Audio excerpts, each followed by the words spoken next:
I've tried both ayahuasca and pure vaporized DMT, and they were some of the most powerful experiences of my life. Even though they both contain DMT, the experiences are vastly different.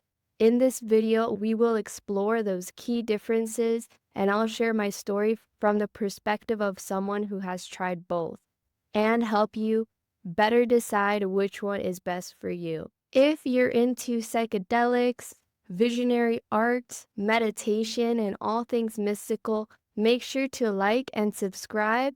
I love sharing these stories from my heart, and I'd love to have you along for the journey.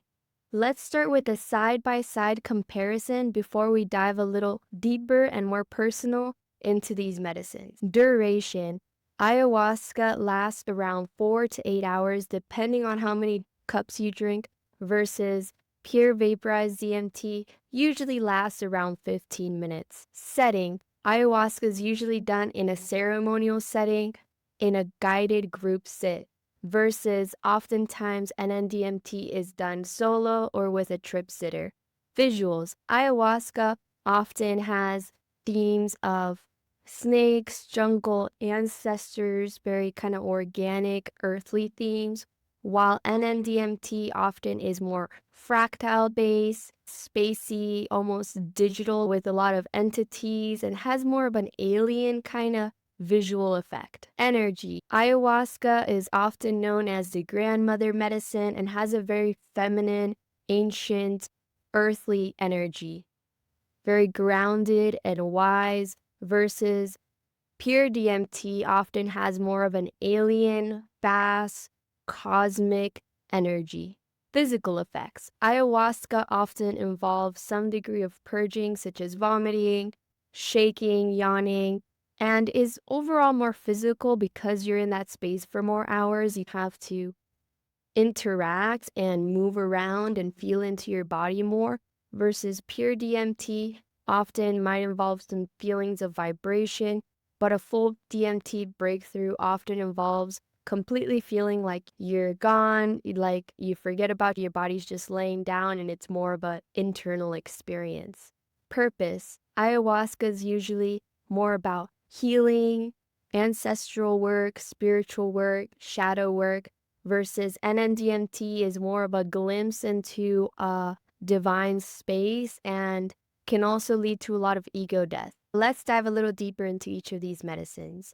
Ayahuasca is a very ancient medicine that started in South America in the Amazon rainforest and surrounding areas, places like Colombia, where I'm at right now, Peru, Brazil, and places like that, and has a very long history with the indigenous, and is a plant brew. So it's a mixture of a leaf and a root that are brewed together for days to create this dark, thick brown drink that basically makes the DMT orally active, because it's DMT with an MEOI.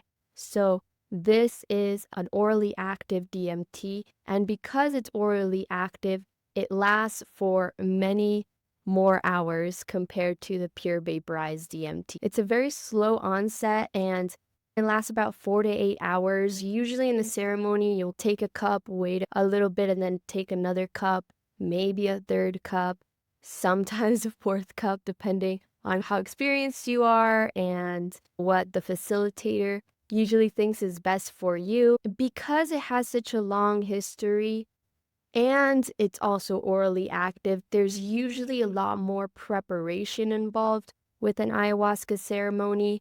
Most good facilitators will inform you on this preparation. Some is actually very important for the physical side and some for the spiritual side. This involves the dieta, ayahuasca diet, and it's usually no medications, no alcohol, no meat, no sex, and not having certain foods. You can research a longer list of these foods that can interact with your experience and can lead to a lot more purging.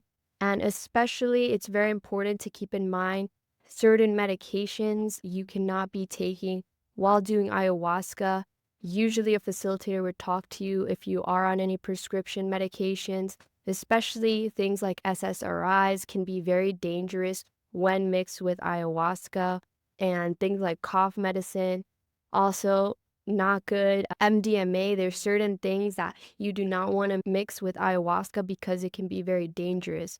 So if you are doing an ayahuasca journey, make sure to be very informed on these interactions so that you can be safe and also just have a better time and not spend the whole trip purging and not feeling good. So it's very important to follow very closely these guidelines the facilitator that you're working with will provide you, because if not, it can be dangerous or it can lead to a very unpleasant journey. Even though purging is still very common with ayahuasca, and sometimes purging to some degree can actually be somewhat useful. They often say in the ayahuasca community that you're purging more than just the stuff in your stomach. It actually often is said to have some spiritual benefits of letting go of certain dark subconscious thoughts and things like that. So in that perspective, it can be beneficial to a degree that is still safe.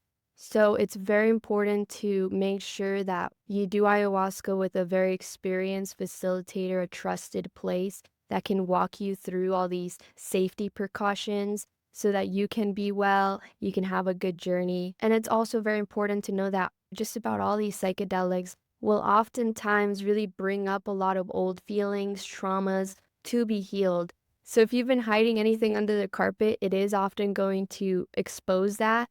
And even though that can be scary, it can also be very beneficial because it can help you work through those things so that you come out of the experience feeling lighter, having done some deep shadow work, and overall becoming the best version of yourself. Something very particular about ayahuasca is that a lot of people report it having almost like a spirit or feeling alive, like almost an entity, like a grandmother, feminine energy, a very ancient energy.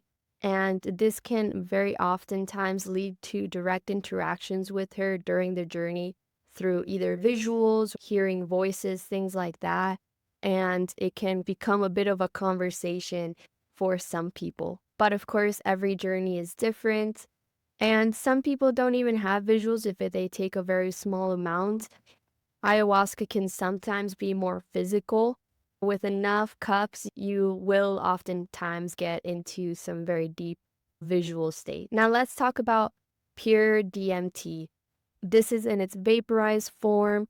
It can technically also be injected, which in many scientific studies, that's how they have worked with this medicine is they'll inject DMT. But most people that, have done DMT or do DMT oftentimes just vaporize it with things like the glass vapor genie. And the thing with NN-DMT with its vaporized form, it does burn very easily. So you have to be very careful when you are using it to not just burn it all. That's why things like the Vapor Genie are very useful. Not affiliated to the Vapor Genie, that's just what I've personally used and has worked. And it does require giving it your full lung capacity for a full breakthrough experience. If you want to experience the full DMT realm, it requires a lot of lung capacity and usually taking enough hits until you can't take no more. So I personally like to do some Wim Hof before doing my journey. This is a type of breath work. So you kind of do some breath holds just to expand your lung capacity right before. And then oftentimes is said to require 3 very large hits of full lung capacity. It's almost interesting.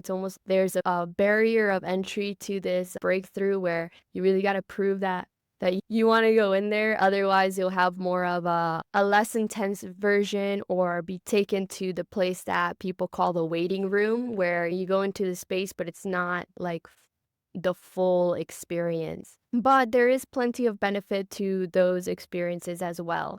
For a lot of people, this experience will last around 15 minutes. So since it's not orally active, it is a much faster experience compared to ayahuasca, and when done in its full dosage is usually extremely visual, oftentimes rapidly visual with a lot of fractals and mandalas and otherworldly architecture. These beings, they're called like the machine elves or jesters. You can go into various realms. Sometimes some people report seeing Hindu deities or seeing God, things like that, or interacting with goddess energy. But overall, a very common trend with working with DMT is that a lot of people see beings, that there's a lot of interaction with beings in that space. I personally usually see it as almost like a black background with changing fractal multicolored things that are made of light is the best way I can describe them. Almost like holographic, everything's every color changing, morphing realm that is very luminescent. And most people do not purge on vaporized DMT, but there has been some cases. So it's very important if you are going to work with vaporized DMT, especially by yourself, to have an empty stomach, wait minimal at least 3, ideally 4 or more hours since you have last ate. I don't recommend, if you easily get nauseous, having a big meal and then doing DMT alone, because it can be dangerous. Since really, like, the major concern with vaporized DMT, since it's technically pretty safe for the body, the only real concern is purging while being gone, and that being a potential danger. So it's a good idea to have a trip sitter, someone you trust, that you feel very safe with, and that ideally is properly prepared and aware of what to expect. And ideally, someone that has worked with this substance so they know kind of what the experience is usually a pretty good idea. And if you are doing it by yourself, which I have done a lot of times personally, I've worked with pure vaporized DMT more times than I can count. And the vast majority of those have been by myself. I just make sure to have a very empty stomach. And I usually set up a kind of floor bed just in case there is any movement. I'm not going to fall off of anywhere or anything. But overall, NNDMT is done in a less ceremonial setting, but it's super beneficial to bring as many aspects of that ceremonial setting into this experience. It's beneficial to do things like preparation, like one does with ayahuasca, to write down intentions, set up an altar of whatever you vibe with, meditating before, doing some breath work, creating your space in a beautiful setting. Ayahuasca, it's almost impossible to do it in a party setting. You'd really have to go out of your way to do that. But sometimes some people will end up doing NNDMT in a party setting, and it's highly discouraged because it is a very powerful medicine that has to be done with a lot of respect and intention, or you can risk having a pretty bad journey. Overall, pure DMT feels very fast and alien and almost tech-like, and because it is so fast, it can be a bit hard to integrate. A lot of people come out saying that they felt it was very profound and familiar, but have a hard time grasping anything specific because it is so rapid. And that's why having very clear intentions on why you're doing it while you're going in there can really help one focus in on the purpose of your journey instead of just doing it just to do it. So I'd love to share now some of my personal experiences of working with these medicines. And I am very grateful that I actually began my journey with the DMT compound with ayahuasca. And the reason I say that is because it taught me its ceremonial aspect, its historic aspect, its cultural aspect. And as someone who is from Colombia originally, where the indigenous of this country have worked with it for so long, it was very beautiful to experience that heritage and see how much intention and preparation goes into this. And a lot of these plant medicines, the more you put into preparing, the more you will get out of the journey. I did ayahuasca ceremonies with a traditional group, and I was very grateful to have wonderful facilitators that guided me through proper preparation. I went really hard on making sure to eat the right things. I wasn't on any medications at the time. And something I kind of want to mention that's really important to note is that these interactions with certain prescription medications. Nowadays, it presents dangers, but in ancient times, in the Amazon, in South America, those prescription medicines like SSRIs, antidepressants, cough medicine, and things like that didn't exist. Worst case scenario, you ate something that you shouldn't. You'd purge a lot, but there wasn't a real life threat. But nowadays, since there are these medications and things that do have interactions with ayahuasca, it's more important to be aware of those interactions so that one can be safe and keep our temple, our body, healthy and well. And my very first ayahuasca ceremony was such a beautiful interaction. I definitely felt the grandmother medicine, and she was being very kind and loving, and it was a nice, gentle interaction. I did not purge my first ceremony, and it was very highly visual. I drank my first cup and didn't really feel it, so I went to the facilitator and told her I wasn't really feeling it much, and she gave me a very large next cup, which I ended up going very deep into and was extremely visual. And it had a very organic, flowy kind of theme. Like there was a lot of kind of plants, and I ended up making some artworks from it. So I am an artist, so I make artworks inspired by psychedelics. I ended up making a handful of artworks inspired by this journey. I'll show on the screen some examples. And overall, it was a lot of messages of the universe loves you, you're safe, feelings of oneness, of celebration. And compared to my second ayahuasca journey, which, to say the least, the grandmother medicine gave me more of a tough love kind of experience, which was just as beneficial, but it did involve a lot of purging, a lot of shadow work.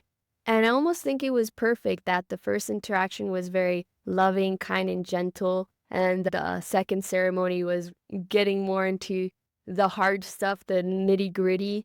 And both were extremely beneficial, and I ended up making some incredible life changes that have led me to where I am today, including moving to a completely different place, changing my career path, amongst many other things. After a couple of years of having done ayahuasca ceremonies, I started working with pure vaporized DMT by myself.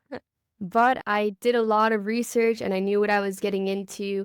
At the time, I had already been working with psychedelics for around 7 or 8 years and was quite experienced, but it was still a very powerful journey. I prepared for it accordingly. I did a lot of the same preparation I had done for my ayahuasca ceremonies, including eating very clean, doing a lot of meditation, writing down my intention, setting up an altar, a day that I was going to do it, creating a sacred space to have this ceremony in. And yeah, overall, NNDMT, very fractal, incredible realms. Personally, it's my favorite medicine just because it's been the most impactful by far of any psychedelic on my art, or really anything in life, in existence, to my art. I have made an incredible amount of artworks inspired by this medicine. And even when I don't do them directly inspired by DMT, they all have a DMT-like vibe, I've been told. I think it's just part of me now. DMT took me to a realm that felt like home for me, and I became close friends to a lot of beings there, including Ganesha and Shiva, Kali, machine elves, things like that.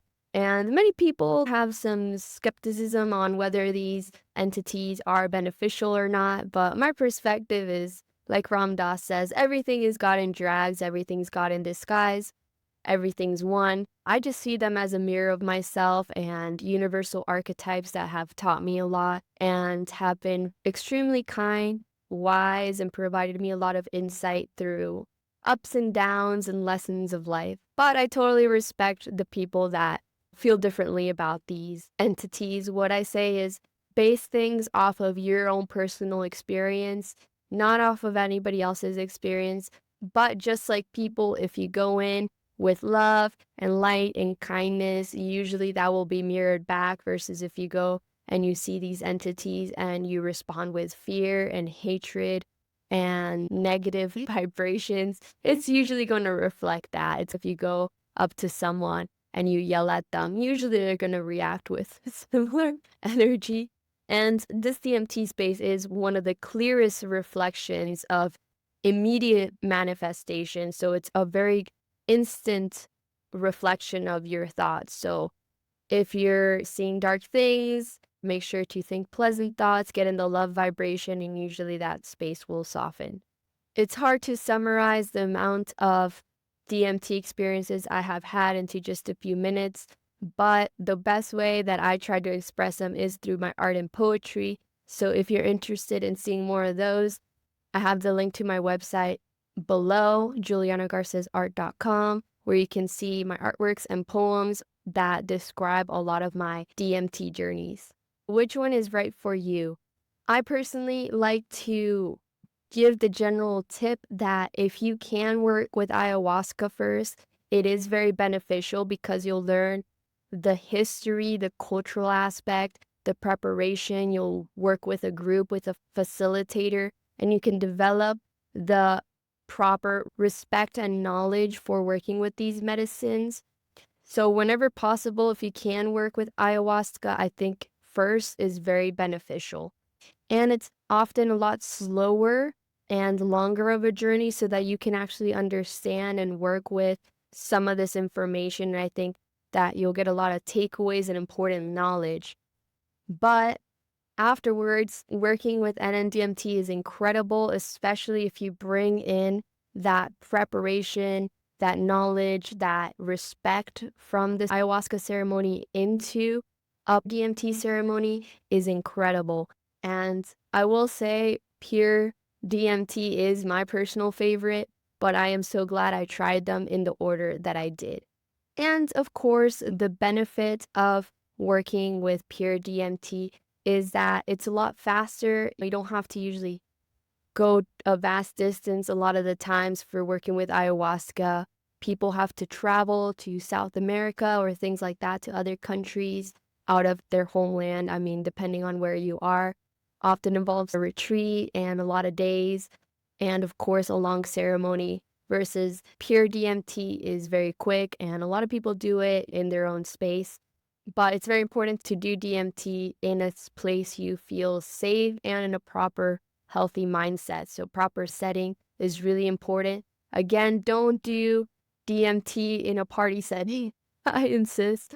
Don't do it somewhere where you feel scared or unsafe or not comfortable.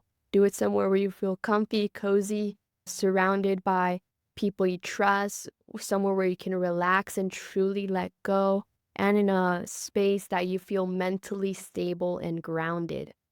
And if you don't feel called to doing these medicines, don't do it. If there is any degree of blockages, I just always like to emphasize, don't do it just because of FOMO, fear of missing out. Do it because you feel called genuinely. And that involves taking some time to meditate, to find inner stillness, and really asking yourself, why do I want to do these medicines?